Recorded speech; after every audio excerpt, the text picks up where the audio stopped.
welcome back to the ESBR Boxing's YouTube channel. Delighted as always to be joined by Danny Gilfil. And Danny, good to be joined by you. This is a preview for the English title fight taking place this weekend. Junaid Bostan, Bilal Fawaz, super welterweight. Danny, good to be joined by you. It's been an up and down January, but got a next gen card hosted by Matchroom taking place at the Indigo inside the O2 on the 31st of January. And yeah, this is a decent fight if you ask me. Bostan, one of the biggest prospects the UK has to offer, against Bilal Fawaz, who's kind of come up from the small hall scene. It's won a Southern Area title. So yeah, give us your honest thoughts on this one, please.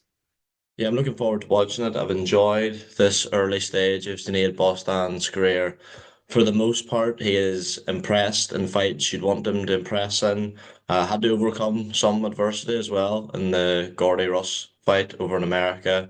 Had his chin checked that night, came through that, and then he's been operating at this sort of English level, you would say, against the likes of Jack Martin, Ryan Amos, both fighters who I think have fought for the belt. No, Jack Martin, I think, was maybe a champion at one point. I can't remember if Amos has fought for it. But I think Bilal Fawaz is a step up from that. He's beaten Ryan Amos, beat him in good convincing fashion on points.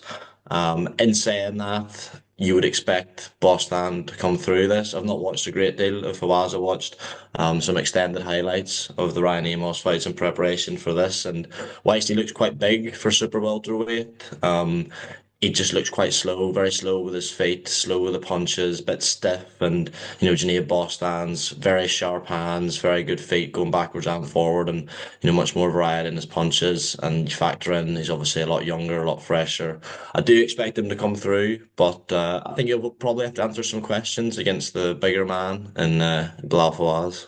Yeah, for sure. I for one have seen a fair amount of Bilal Fawaz, a few dark and dangerous nights at York Hall that aren't for everyone. So I've seen him there.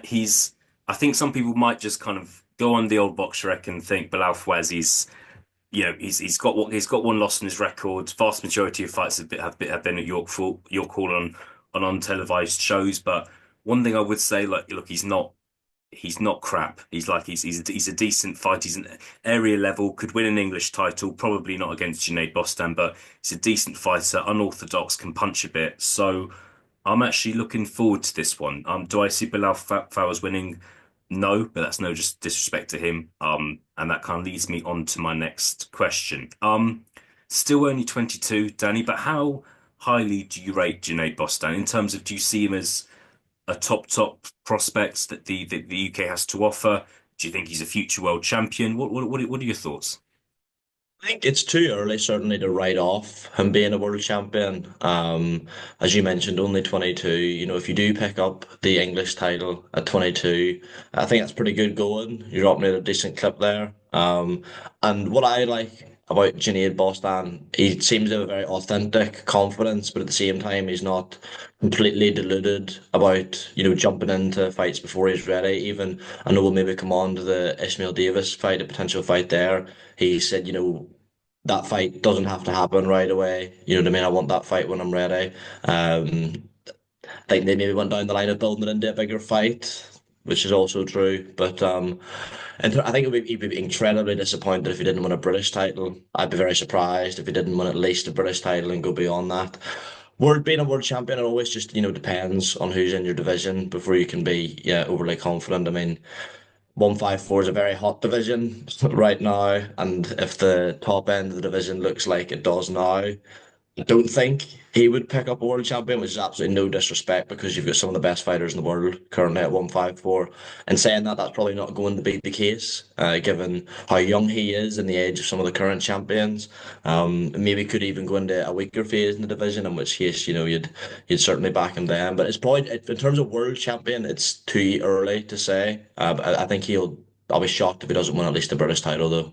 Yeah, for sure. Look, yeah, look, you get some kind of genuine prospects who have slow starts to their careers, and I don't think Boston's done that, to be honest. I think he's fought decent fights already, even at his young age, and yeah, it would be interesting to see what happens on the 31st of January.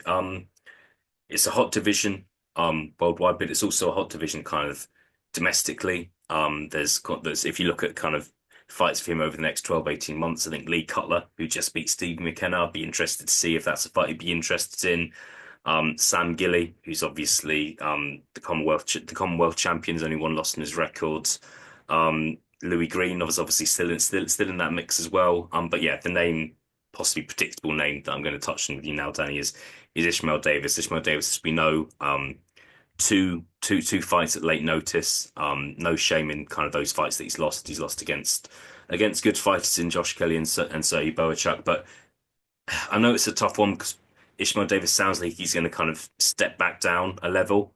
Um, and Boston will kind of have to see what. But do you see that fight happening? Do you see that fight happening in the next year or so? There's actually quite a big age gap between the two of them. Ishmael Davis is 29 years old. So he might actually kind of want to get a move on and want to kind of maybe have one or two fights down a level and then move back up. We don't know. It's unpredictable. But is that fight you see happening anytime soon? I don't think soon. I don't think in the next year, mainly because of the point you make. I mean, Ishmael Davis dropping back down a level from where he is, I think would still be a level or two up from Yeah. where the Junaid Boston fight on Saturday night. And having had a taste of what I'm sure was very big paydays against Josh Kelly and Sergey Boachuk, I'm not sure. I mean, that would probably be a co-main event, you would say, him versus Junaid Bostan at this stage. If that's something to be interested in, I think he's probably you wonder what the ambition is there as well when a fighter's earning that sort of money. I think it'll be a case of going down to potentially British title level. In saying that, a win over Troy Williamson is a solid British level win, which is better than anything Junaid Boston's done. I think it's one potentially for a couple of years' time when Junaid has a couple of wins like a Troy Williamson, maybe like a Louis Green, a Sam Gilly. That'd actually be a very good fight as well. But in the short term future, no, I don't think I see that happening. Yeah, yeah. Look, we'll see. We'll see. I think Junaid Boston he's an exciting fighter, and I'm interested to see what he does next. And Ishmael Davis is one of those where it might happen, it might not. I don't think it's either that fight is going to define other fighters' career. It's not on the same level as Dawn Smith, Adam Azim. Yes, just yet. But we'll have to see what happens next for both fighters. All right, Danny, good to be joined by you. We'll see what happens in this one. But yeah, definitely not a bad undercard fight on a night of boxing. Junaid Bostan, Bilal Fawaz taking place at the Indigo inside the O2 Arena. Danny, good to be joined by you as always, and I'll speak to you again very, very soon. Yeah.